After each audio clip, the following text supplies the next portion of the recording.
All right, good morning, good evening, good afternoon, ladies and gentlemen, citizens of YouTube. This is Pastor Dowell. Okay, the question comes, Pastor Dowell, we're hearing you a lot making a statement, and you have been making it an excessively a lot lately. And it is true.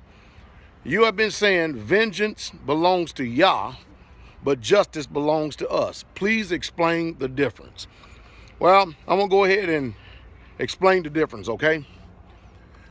When you read the Bible, and when you read, it says, vengeance is mine and I will repay, saith the Lord.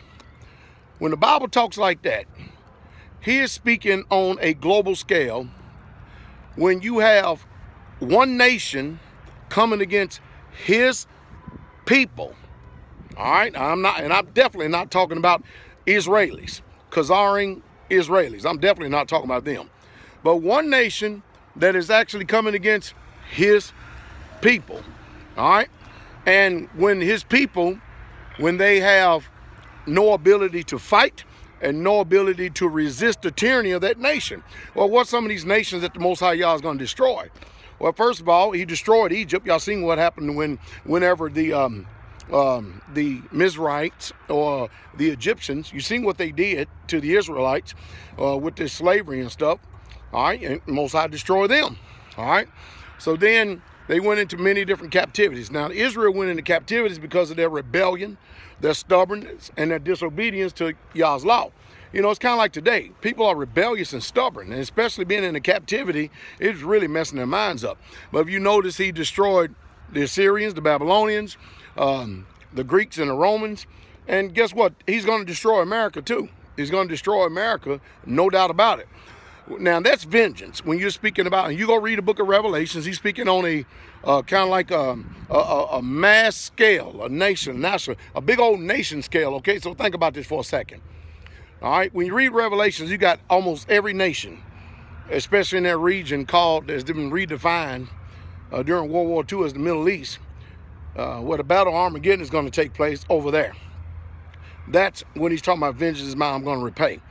All right, but then when you're talking about justice, that's why I say that people need to go and read the Torah. They need to go read the first 5 books of the Bible, because justice is, for instance, I'll give you justice. If a thief breaks into your house, what does the Bible tell you to do? It tells you to kill him. It tells you to shoot him and kill him. Well, it don't say shoot him, Pastor. No, but it tells you to kill him.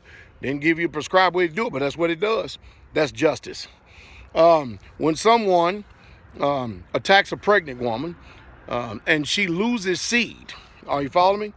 The Bible says that whatever her husband desires to do to the person that made her lose seed, that's justice.